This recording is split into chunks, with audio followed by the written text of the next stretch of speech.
So joining me now is Democratic Congressman Steve Israel of New York. Sir, thank you for making time for me.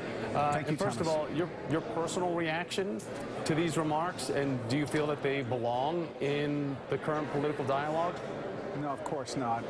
Dr. Carson's remarks are as odious as they are historically ignorant. Unlike Dr. Carson, I actually know something about the Holocaust. Before coming to Congress, I created an organization called the Institute on the Holocaust and the Law.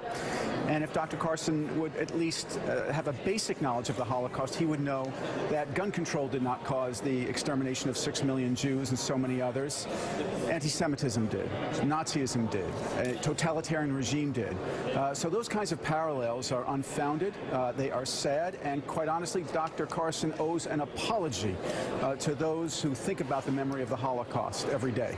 And, sir, he kind of expanded on that in a broader context here, talking about tyranny throughout history when speaking with Andrea. So could more guns have stopped genocide and war and the strife we've seen throughout the past century? And even in modern day, the argument all the time that we hear, well, it's just going to take a good guy with a gun to stop a bad guy with a gun.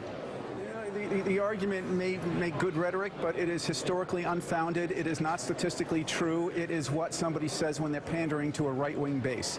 It is not what somebody says when they're really interested in finding a solution.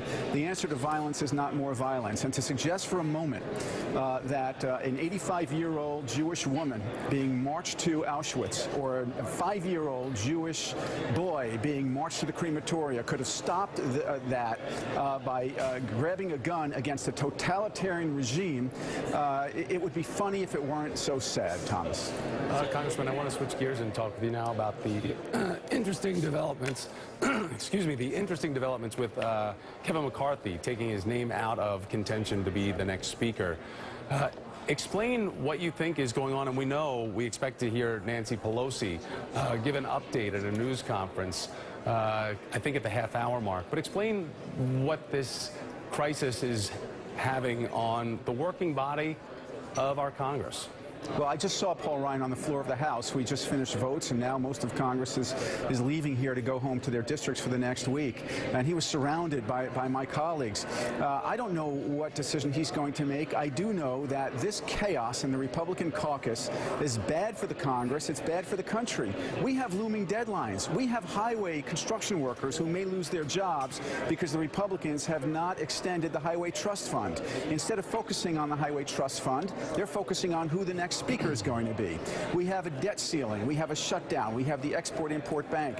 This is not about inside baseball in Washington. This is affecting people's paychecks. It's going to affect people's jobs. And the Republicans have to get their act together.